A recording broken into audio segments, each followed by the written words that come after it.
explore the dragon legacy and royal bloodline, steeped in history. Nicholas De Vere claimed he was a royal dragon prince. His insights inspired Sepehr's Bloodline of the Serpent Seed, available on YouTube at Atlantean Gardens. The Royal Dragon Court website offers information on bloodline and DNA. Join Dragonspiracy and the Royal Dragon Court on YouTube, Facebook, Instagram, and TikTok.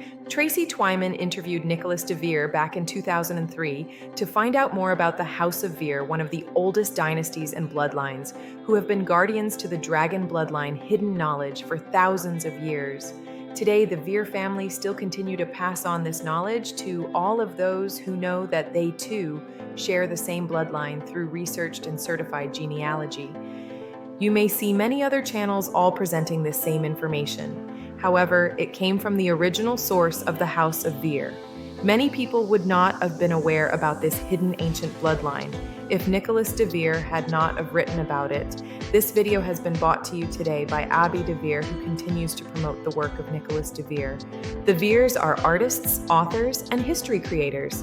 You will find further evidence of this work in The Dragon Legacy and the Dragon Seed by Nicholas De Vere and the Royal Dragon Court, Inbred Britain by Abbe de Vere. Here is the video Robert Sepehr created on his channel after discussion with Abbe de Vere, which conspired to regain control of the Holy Roman Empire through infiltration of church and state. Their insignia was a dragon in the form of a circle and a red cross, the rosy cross of the Priory de Sion, the Knights Templar, and the Rosicrucians. King Sigismund of Luxembourg was King of Hungary and Croatia from 1387, King of Germany from 1411, King of Bohemia from 1419, King of Italy from 1431, and Holy Roman Emperor from 1433 until 1437, and the last male member of the House of Luxembourg. When he reconstituted the Imperial and Royal Dragon Court in 1408, called the Societas Draconis, it was based upon the ancient bloodline tradition he had inherited from his presumed Egyptian and Scythian ancestors through the royal House of Vere of Anjou. This line had descended on one side through the Tuatha De Danann, or the Dragon Kings of Anu, who come down to us in myth as a race of fairies, and not in a metaphysical context, but an actual race of people that settled Ireland from around 800 BC, as well as the Black Sea Scythian princes from around modern Ukraine, which I covered in my last video and identified as synonymous with the Aryans, and the Egyptian dragon dynasty of Sobek, who is the crocodile god portrayed as a crocodile-headed man with the headdress of feathers and a sun disk, known as Sukos in Greek, associated with pharaonic power, fertility, present in the ancient Egyptian pantheon from the Old Kingdom through the Roman period. This Egyptian lineage, incidentally, included the bloodline of the Davidic House of Judah, who married into the Merovingian kings of the Franks. In the book Holy Grail Across the Atlantic, author Michael Bradley says, quote, "There was a very great Jewish component among the Sicumbrian Franks, Merovingians, and because they practiced polygamy, they left a great number of offspring. These aristocratic Merovingian children married into almost all of the noble families of Europe during the 5th, 6th, and 7th centuries. This has prompted more than one historian to suggest that the foundation of European nobility is Jewish." According to Nicholas De Vere, author of The Dragon Legacy, members of the Dragon Court would often wear the insignia of a dragon curved into a circle with a red cross, the same emblem of the original Rosy Cross, which had identified the Grail succession from before 3000 BC. Quote, "It is just possible that, in the Merovingians, we may have a dynasty of Germanic Hirconage, which means army kings or military leaders, derived from an ancient kingly family of the migration period. The princedoms of Vere are actually cultural manifestations of genetic qualities carried in the historical elven blood royal. Established in Angers in 740 as a royal house arising from far older sacral, regal, Pictish, Scythian Vere origins rooted in antiquity. The House of Vere is recorded in a single name and in an unbroken line for over 1,300 years, and consequently is one of the oldest surviving royal dynasties in Europe.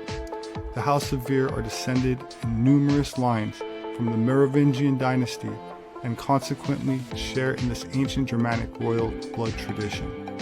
Represents, I remember you saying in your book that you can trace that back to the Sumerian figure of Tiamat, the original dragon goddess, who sort of represented the chaos out of which the universe was created.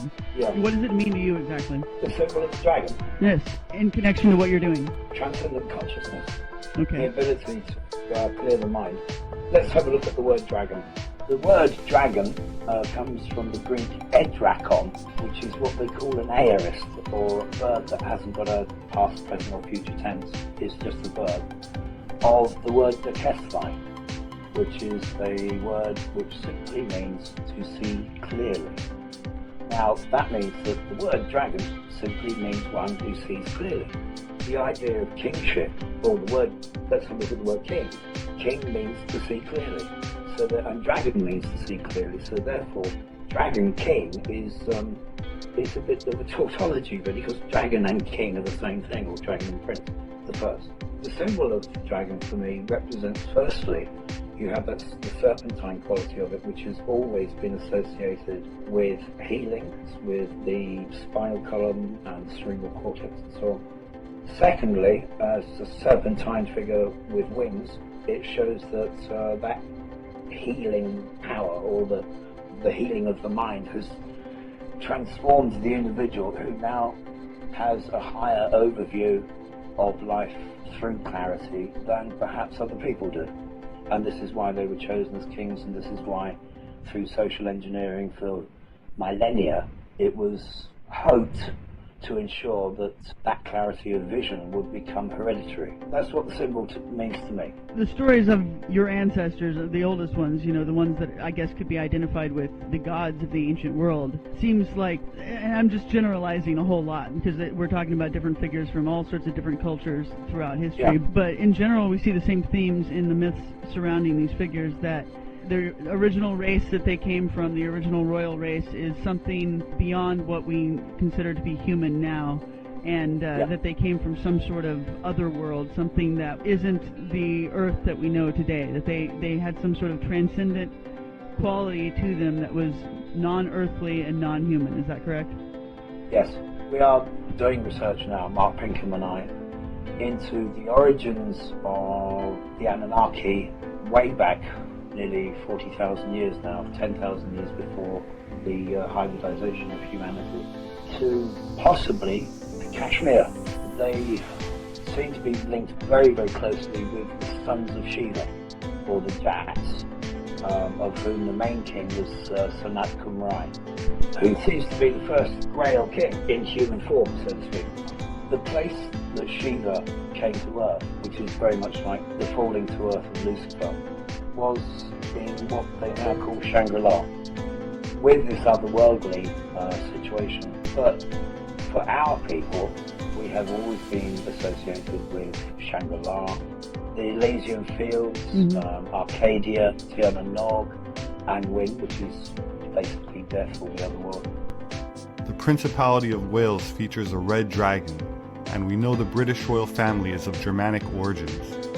We also see the dragon on the flag of the Qing dynasty, the first national flag of China, as well as the flag of Moscow in the Russian Federation, which shows St. George stabbing a dragon with a golden lance. Of course, there's a dragon on the flag of Bhutan, a Buddhist kingdom on the Himalayas' eastern edge, bordered by Tibet, and known for its monasteries, fortresses, and visits by the Ahnenerbe in the 1930s, the ancestral heritage anthropology branch of the German nationalists, who conducted research into ancient Aryan archaeology around the world, finding archaeological evidence in places like Tibet, as well as the mummies of the Canary Islands, and ultimately linking them to a forgotten global civilization of Atlantis during the Pleistocene, or Ice Age, which settled in Anatolia after a major deluge and re-established civilization there, spreading out again to other parts of the world as their nobility. That said, it is these Aryan tribes that went by many names, including Scythians, that migrated into Europe in several waves, becoming the Druids, and intermarrying with the royal families and becoming sovereigns, the Royal Dragon Bloodline. The House of Dracul, or Dracula, which means dragon, and that Prince Charles claims direct lineage, descended from Attila the Hun and was established in Central Europe by the sons of Genghis Khan. So the Druid kings were descended from Scythian royalty and later became the Merovingian dynasty, which eventually converted to Christianity. Even after their conversion to Christianity, the Merovingian rulers, like the patriarchs of the Old Testament, were polygamous, particularly with their own bloodline. You're watching Dragonspiracy of the Royal Dragon Court and Dragon Publishing. If you have enjoyed being part of this journey that has spanned more than 40 years, please go to the website or one of our social pages, pop a like and share to show your ongoing support.